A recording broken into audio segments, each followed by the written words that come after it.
Olá, bom dia pessoal, tudo bem com vocês? É um prazer estar aqui novamente, né? Gravando mais essa videoaula para vocês aqui. Nós estamos aí já na reta final, né, para a realização da nossa Olimpíada Brasileira de Matemática, né, das escolas públicas, né, pessoal? E assim, eu tenho passado listas de exercícios, né, em sala de aula para a gente exercitar a nossa capacidade, né, mental, o nosso raciocínio, né, através desses exercícios. E a última lista que eu passei para vocês aí, isso para a turma do oitavo ano B, né? Nós passamos uma lista aí apenas com 5 questões e hoje eu estou, além de corrigindo essas 5 questões que eu já passei inicialmente, eu acrescentei outras, né, no decorrer desta revisão, ok? Então, eu gostaria de solicitar que vocês fizessem a escrita de cada problema, né, procurassem entender a forma como que ele foi solucionado, as estratégias utilizadas, né, para se resolver aquele determinado problema, ok, pessoal? E assim, não vai ficar só nessa, até a segunda-feira, que é o último dia para a gente estar estudando aí, ó, com afinco mesmo. Nós ainda vamos ter outra lista de exercícios, ok? Até lá. Então, assim, desde já eu quero pedir a vocês encarecidamente, que vocês façam uma boa leitura da prova, ok, pessoal? Eu costumo dizer assim, ó, que a gente só resolve um problema matemático se a gente mergulhar na questão. Se tem personagem, a gente tem que procurar ser um personagem daquele ali, para a gente procurar entender o que que eu devo fazer, né, para solucionar aquele problema. Certinho, pessoal? E aí, olha só, deixa eu compartilhar aqui.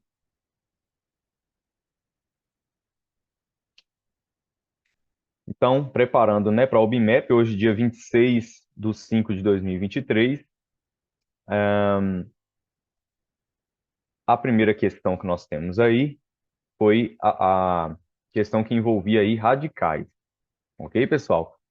Esse tipo de questão ele vai envolver, ela vai envolver, né, simplificação de radicais. Ok, pessoal? Vale a pena eu relembrar aqui, relembrar não, que eu acho que vocês, talvez, ainda no oitavo ano, nós estamos no meio do ano, o livro de vocês só vai trazer simplificação de radicais lá no nono ano, ok? Só que vocês fazem nível 2. O oitavo ano, né, faz nível 2 junto com o nono. Então é normal cair uma questão, um tipo de problema que o conteúdo só é visto no nono ano, ok, pessoal? Então isso é normal. Então o que que acontece aqui, ó? Nós temos que um radical, olha só, deixa eu arrastar isso aqui. Um radical ele pode ser simplificado da seguinte forma. Ó, existem várias propriedades aí envolvendo os radicais. E, em especial, nessa questão aqui, ó, o tipo de simplificação que acontece aqui é aquela em que envolve um radical. Eu vou dar um exemplo aqui, ó, da raiz quadrada de 2, só um exemplo, e vou pegar essa raiz quadrada de 2 e elevar ao quadrado. Ok? Depois eu faço outro exemplo com um expoente diferente disso aqui. Então, eu tenho a raiz quadrada de 2 elevado ao quadrado. Eu devo me lembrar que numa raiz quadrada eu tenho o meu índice, isso aqui se chama índice, e isso aqui se chama radical. Radical. E o que eu tenho aqui dentro, ó, eu chamo de radicando. Vai memorizando isso aí, ó, porque vocês vão precisar disso mais tarde, né? Então, eu tenho o índice, eu tenho o radical e eu tenho o radicando, que é o que está dentro do radical, perfeito? E aí, o que que acontece? Ó, esse índice aqui, quando ele vem só assim, do jeito que a gente está vendo aqui, ó, raiz quadrada de x, raiz quadrada. Toda vez que a gente fala de quadrado, a gente lembra do número 2. Por quê? Quando eu tenho 3 com 2 em cima, a gente lê como? 3 ao quadrado, quando nós temos, vamos supor, menos um quinto, com 2 em cima, a gente lê o quê? Menos um quinto ao quadrado.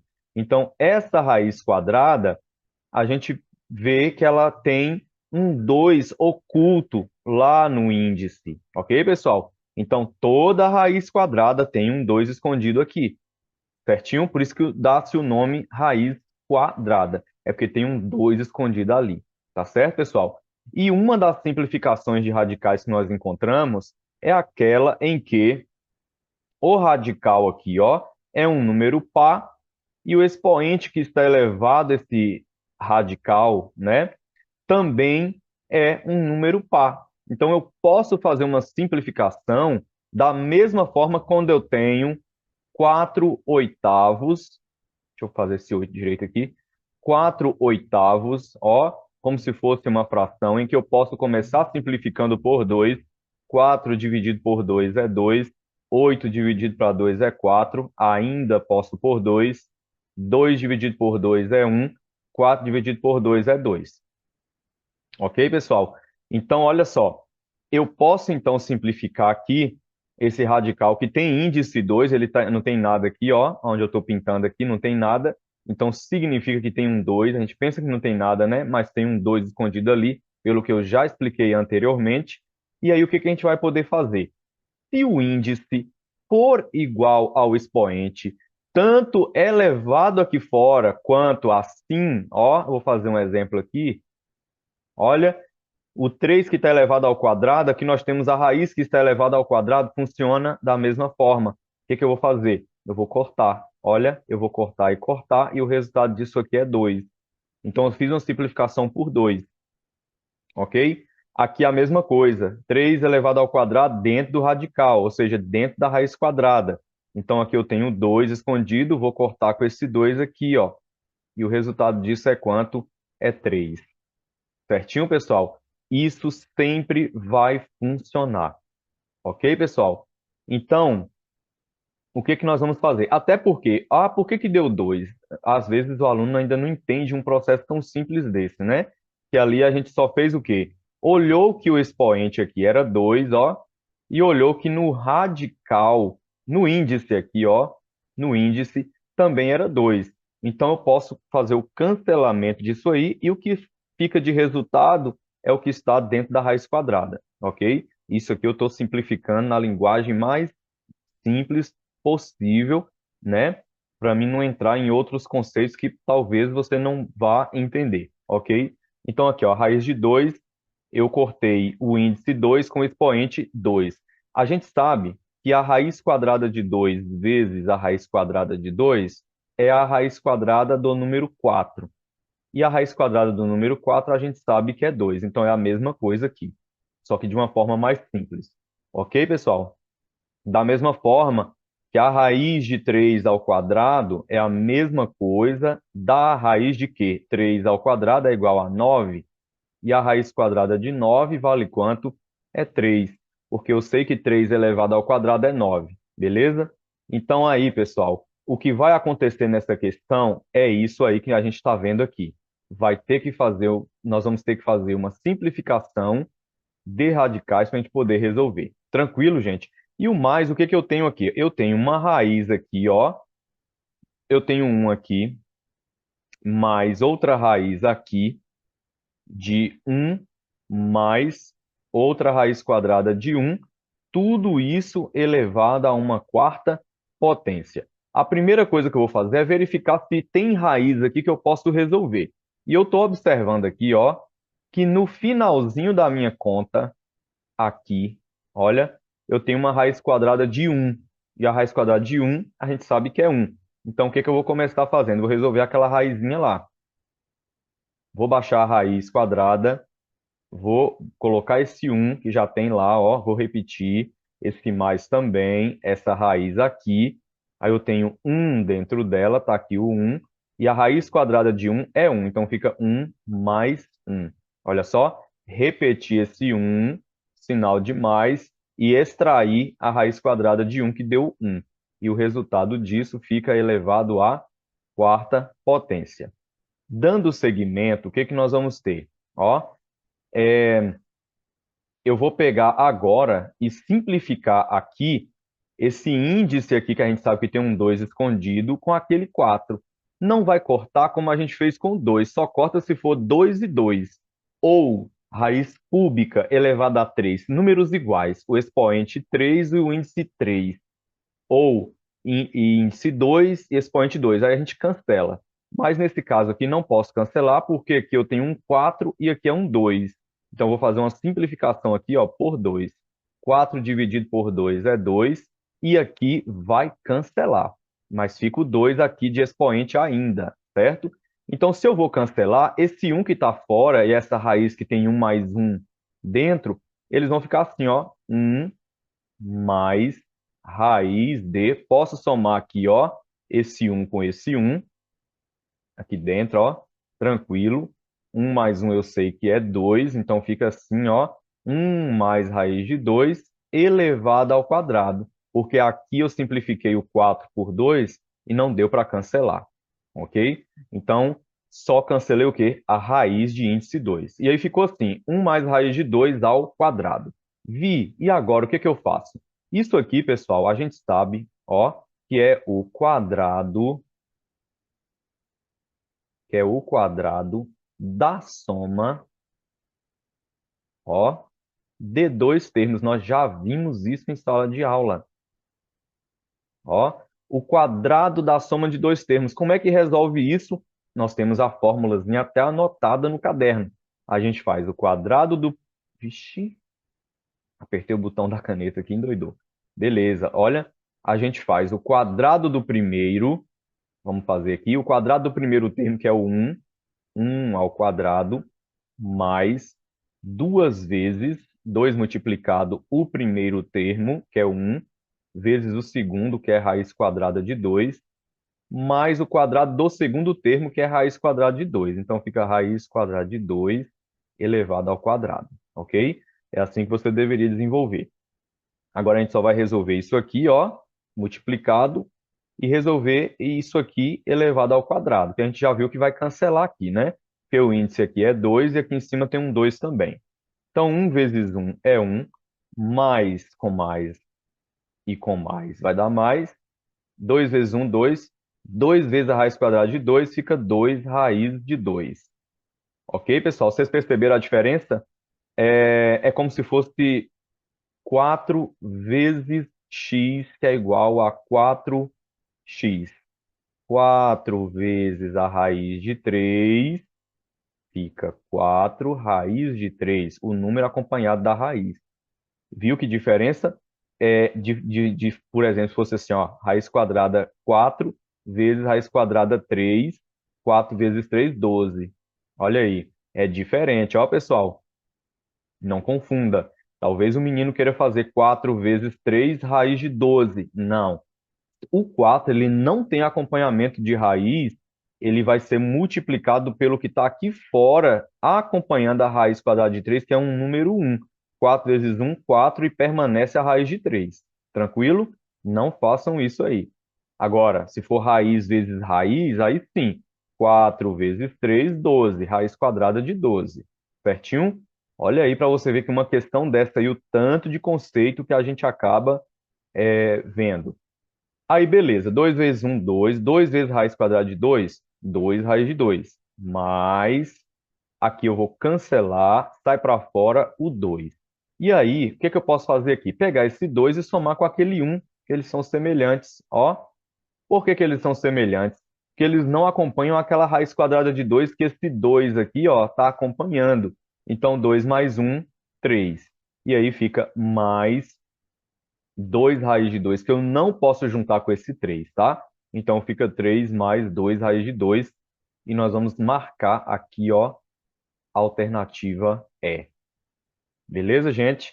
Vamos para a próxima aí. Olha só, essa questão aí, ela envolve aí um jardim, né? Vamos fazer a leitura dela para a gente prestar atenção. Deixa eu limpar aqui os desenhos. E aí o que acontece, ó? Um jardim retangular. Na figura, o retângulo ABCD representa um terreno retangular cuja largura mede 3/5 do comprimento. Olha, mede 3/5 do próprio comprimento da figura. Aí eu vou explicar detalhadamente o que isso quer dizer. Já o retângulo ABEF representa um outro jardim também retangular, cuja largura também mede 3/5 do seu comprimento. Não vai dizer que esse do jardim menor, que esses 3/5 do comprimento é em relação ao o terreno maior, que não é, tá? O comprimento, a largura do terreno maior é 3/5 do seu comprimento, tá? Da mesma forma que a largura do menor também é 3/5 do comprimento, mas do retângulo menor, tá bom? A figura ficou um pouco aqui, eu estou até em cima dela aqui, deixa eu tirar aqui, para a gente poder dar uma olhada nisso aqui. Bom, primeira coisa, ó, vocês vão fazer o seguinte, vamos pegar e imaginar o, o que ele me disse ali na situação problema. Olha, diz que a largura do terreno, que é ABCD, ou seja, ó, A, B, C, D. Nós temos aí o quê? O retângulo maior, né? O retângulo maior está me dizendo que a largura mede 3/5 do comprimento. Mas, pessoal, eu não tenho nada para o comprimento dele. Olha, o comprimento é isso aqui, tudo de C até B ou de D até A. Então, eu vou chamar esse comprimento aqui de X. Tranquilo? E aí, o que acontece? Essa largura dele aqui está claramente dizendo aqui, ó, que é 3/5 desse comprimento X. Então, é 3/5 de X. Olha, até aí, beleza. Tranquilo, pessoal? E aí, pessoal, agora vamos partir para o retângulo menor, que é o ABEF. Aí eu vou fazer aqui de vermelho para diferenciar o F, o A, o E e o B. É outro retângulo e você vai ver que ele tem as mesmas características do maior. Ele tem o comprimento, ele vai ter também a largura e também é retangular. Então, o lado maior a gente chamou de comprimento. Então, esse é o comprimento, ó, de A até B, é o comprimento. E de F até A ou de E até B, tanto faz, ó, é a largura. Ok, pessoal? Comprimento, largura. E aí, o que acontece aqui? Ó? O retângulo ABEF representa um jardim retangular também, cuja largura também é 3/5 do comprimento. Agora, o detalhe, pessoal, o comprimento aqui, ó, eu também não conheço. Mas eu não vou poder chamar esse comprimento de X, porque eu já chamei de X aqui, ó, o comprimento do terreno maior. Eu não posso mais chamar de X, até porque são comprimentos totalmente diferentes, tá? Então, o que eu vou fazer? Eu vou pegar e vou chamar esse comprimento aqui, ó, de Y. E aí, tá me dizendo o seguinte, a largura dele também é 3/5 do comprimento. Então, essa largura de E até B aqui, ou de F até A, também vai ser 3/5 de Y. Olha só, vai ser 3/5, para apagar aqui, 3/5 de Y. 3/5. Vai ficar pequenininho aí, mas espero que vocês consigam perceber aí. Olha só, ficou 3/5 de Y. Tranquilo, pessoal? Aí, o que acontece? Aí agora você vai analisar a figura aí, o que você tem? Que isso aqui de D até C, vou fazer de uma outra cor aqui para vocês perceberem. Isso aqui, ó, de D até C, está valendo 3/5 de X. Só que se vocês olharem a figura no todo, de A até B, está valendo o quê? Y. Então, dá para a gente imaginar o seguinte, ó, dá para a gente imaginar que o lado que mede Y é a mesma coisa do lado que mede 3/5 X na figura toda. Então, o que a gente vai ter? A gente vai ter que Y vale 3/5 de X, porque agora eu estou fazendo uma análise de toda a figura, ok? Quando eu disse que o retângulo menor era y e o outro lado dele era 3/5 de y, eu estava fazendo como se a figura fosse separada da maior, entendeu? Então, eu separei, eu fiz comprimentos diferentes e larguras diferentes. Mas, se eu observar a figura agora unida no todo, eu vou ter que, se D até C aqui é 3/5 de x e A até B é y, então eu vou dizer que y vale 3/5 de x para eu poder calcular essa razão que ele pede aí. E a pergunta é essa, né? Qual é a razão entre a área do jardim e a área total do terreno? Ok, pessoal? E aí, o que que eu vou fazer? Eu já tenho aí que y é 3/5 de x. Aí eu vou poder agora fazer o cálculo das áreas, ok? Eu vou primeiro fazer a área, olha, a área de quem? Vou fazer a área de ABCD do retângulo maior. A área de quem? De A, B, C, D. E como que vai ficar essa área? Eu já sei qual é o comprimento dela. O comprimento dela é x, tá aqui, ó, x, multiplicado pela largura, que é 3/5 de x. 3/5 de x. X vezes 3/5 x, como é que fica? Vai ficar assim, ó. Vamos baixar aqui a área de ABCD. ABCD vai ser igual agora à multiplicação dessas duas frações aí. X eu sei que aqui tem um oculto, né? Então, eu vou fazer o quê? X vezes 3x vai dar 3x ao quadrado sobre 1 vezes 5, 5. Então, ficou assim, ó. 3x ao quadrado sobre 5, a área do terreno maior. Aí agora eu vou fazer o quê? Eu vou calcular aqui a área, né, do menorzinho aqui, ó. Deixa eu rachurar ele aqui. Vou calcular agora aqui, ó. Beleza? E como é que vai ficar a área de ABEF? Aí eu vou fazer, ó. A área de ABEF. ABEF. Como é que vai ficar essa área, professor? Essa área vai ficar da seguinte forma. É o comprimento vezes a largura. Vai ser y vezes 3/5 de y. Correto? Do mesmo jeito aqui, eu pego o comprimento y vezes a largura 3/5 de y, igual eu fiz no grandão. Do mesmo jeito. Aí como é que vai ficar? A área de AB e EF vai ser o produto daquilo de y vezes 3/5 de y, só que um detalhe. Eu sei quem é esse y aqui, ó, e eu sei quem é esse y aqui. Quanto é que ele vale? Lá no início eu já disse, ó, vale 3/5 de x. Então, eu vou pegar y, que é 3/5 de x, multiplicar por 3/5, multiplicar por outro y, que é 3/5 de x. Beleza? E y 3/5 de x, vezes 3/5 de novo, vezes de novo a letra y, que é 3/5 de x novamente. Beleza, gente? Aí, o que que nós vamos fazer? Vamos lá. A área, então, vai ser a área de ABEF. A área de ABEF vai ser igual. Aí nós vamos, ó, multiplicar o de cima com o de cima, o de baixo com o de baixo.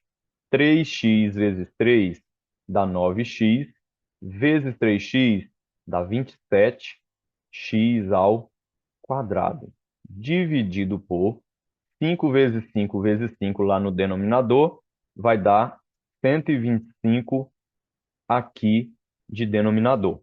Eu já tenho, então, aí, pessoal, as áreas calculadas. Tranquilo? Aí, o que que nós vamos fazer agora? Deixa eu arrastar isso aqui para cá. O que que eu vou fazer aqui?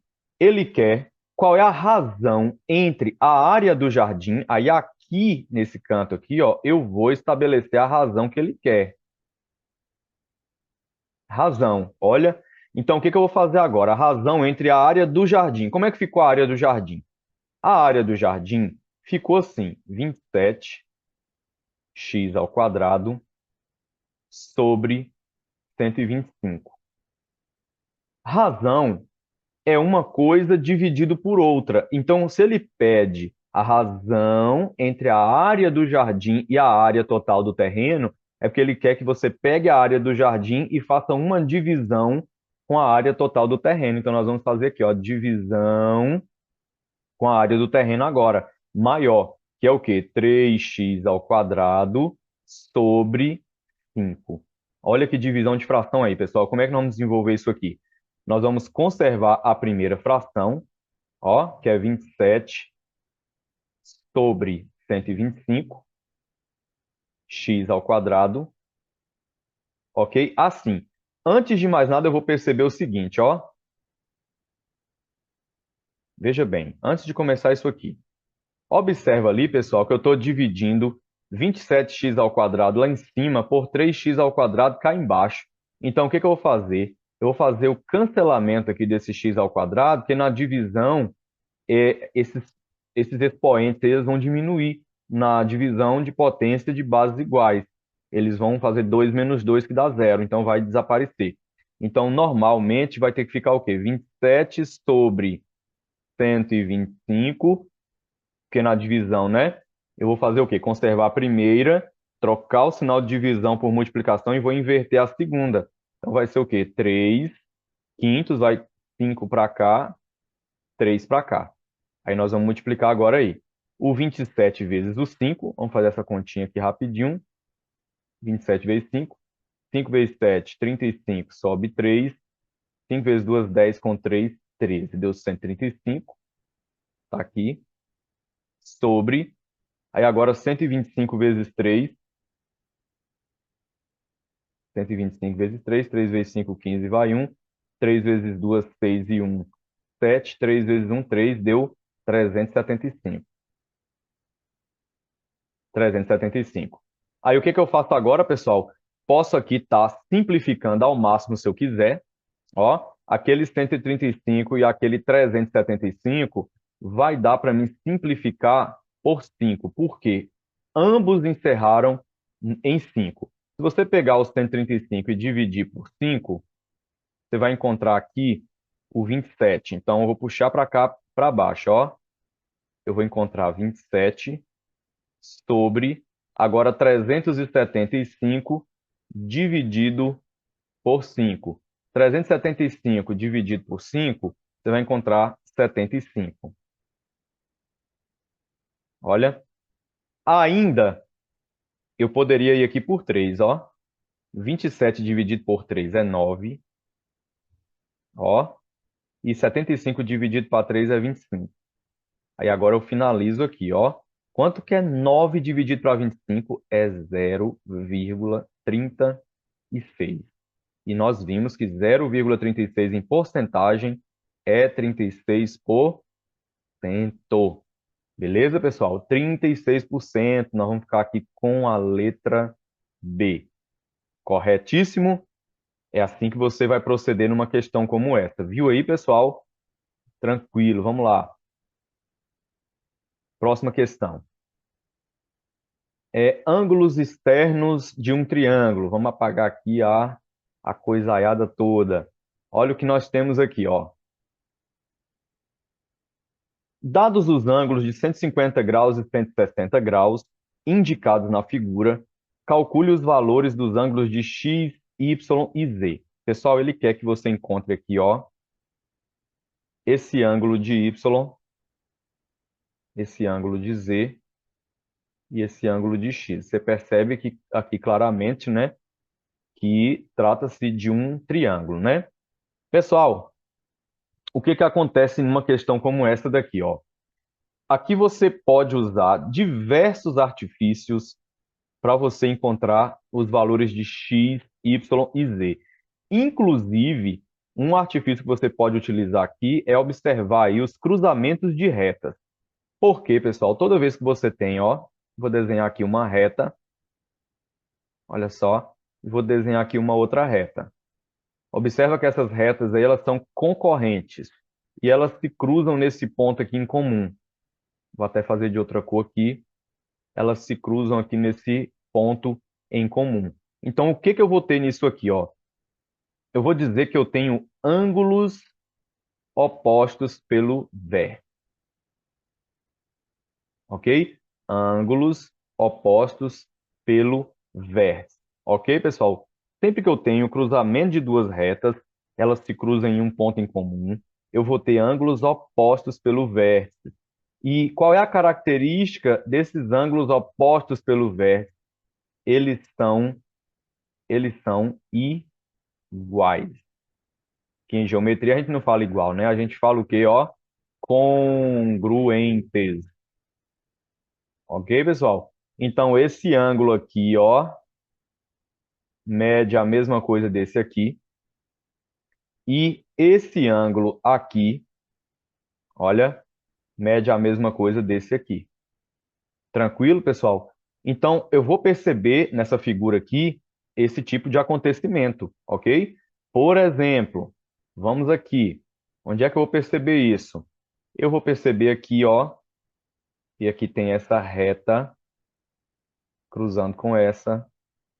Eu vou perceber aqui essa reta cruzando com essa, tá bom? Eu vou perceber também aonde mais nessa daqui, ó,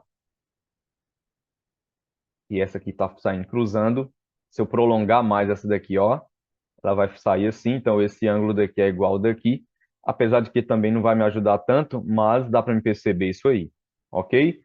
E dá para me fazer também algo com ângulos suplementares. Como assim ângulos suplementares? Existem os ângulos complementares, que é aquele, né, que funciona dessa forma, ó. Ângulos complementares.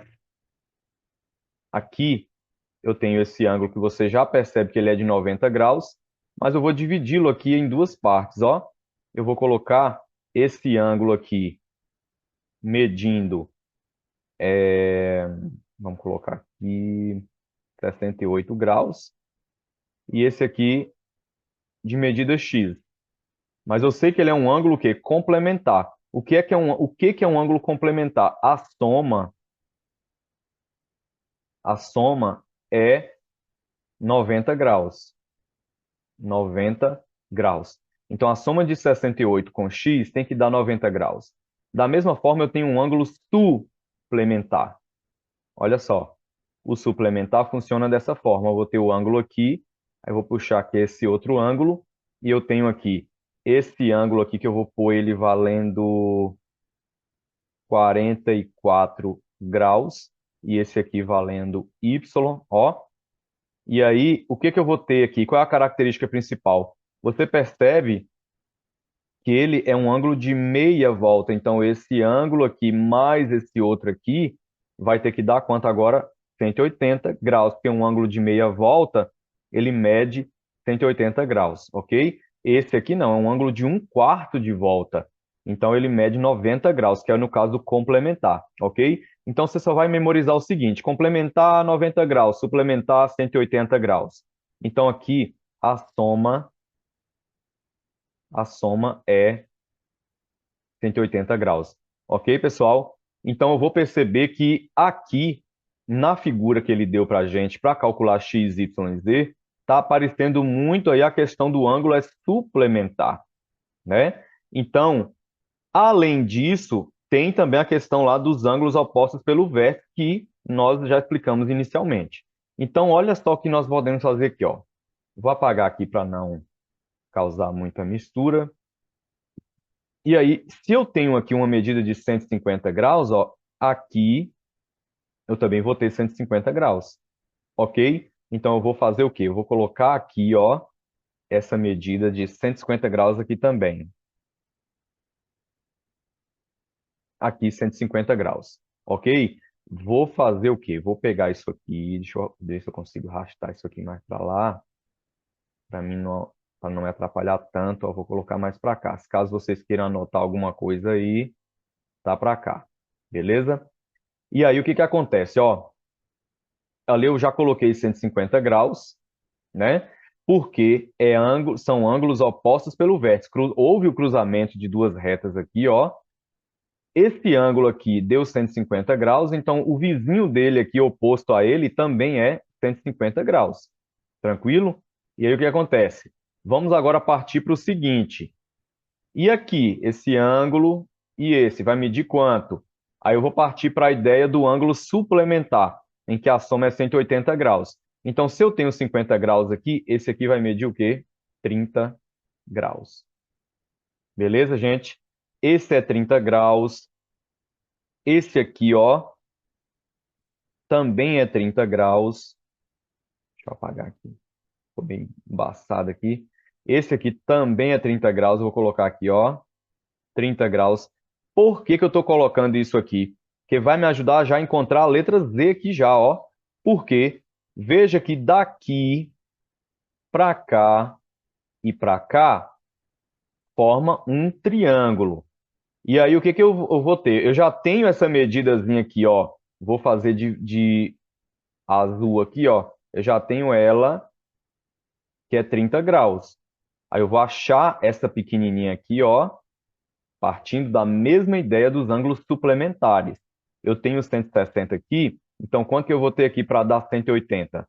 Eu vou ter mais 20 graus, ó.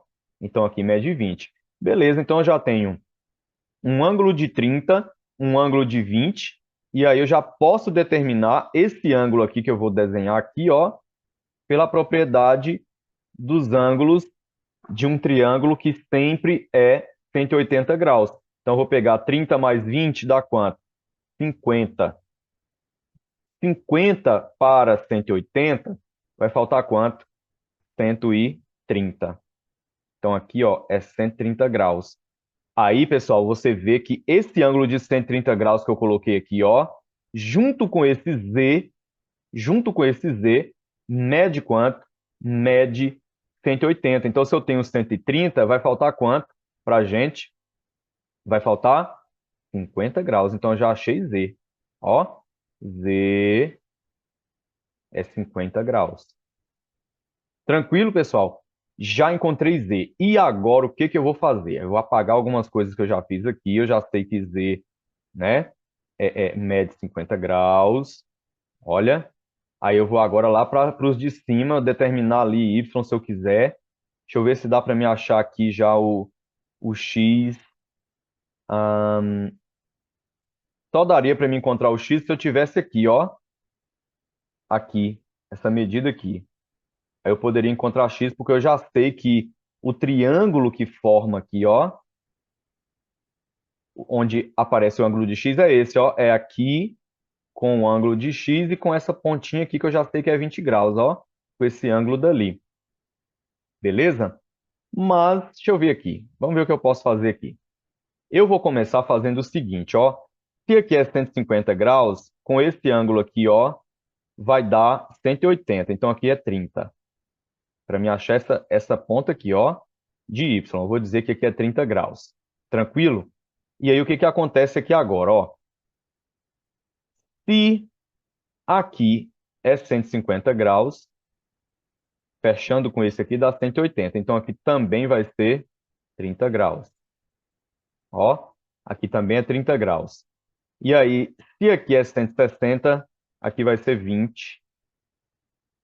Aqui vai ser 20. E aí, pessoal, vamos testar o seguinte. Aqui é... Vou fazer direito isso aqui que não deu para enxergar direito, não. Aqui é 30, porque somou com 150 para dar 180, ó. Aqui é 30 graus. Aqui é 20 graus. O que que sobra para mim aqui, ó? O que que sobra para mim naquele ângulo? 30 com 20, 50. Vai sobrar quanto? 130 para cá. Se aqui é 130, o que que sobra para Y para fechar 180? 50 graus. Olha. Então, já achei também Y, que é 50 graus. Y também é 50 graus. E aí, vamos fechar agora da seguinte forma. O ângulo de Y eu já conheço, o de Z eu já conheço, e agora quem é X? Se Z mais Y e mais X é 180 graus. Eu sei que a soma dos ângulos internos, né, de qualquer triângulo é 180 graus, então eu vou tomar que aqui e aqui e lá, ou seja, x, y e z formam um triângulo. Então, eu já tenho 100 de x e de z, né, e de y. Quanto que sobra para x para fechar 180? Só pode ser 80 graus. Então, temos aí, ó, z vale 50 graus e y vale 50 graus. X fecha com 80 para formar 180 graus. Ok, pessoal? Olha aí, que coisa simples, só envolveu aí você conhecer ângulos opostos pelo vértice, conhecer ângulos complementares e suplementares, e também a propriedade da soma dos ângulos internos de um triângulo, que é sempre 180 graus. Só foi isso que você precisou saber. Tranquilo? Vamos lá para a próxima.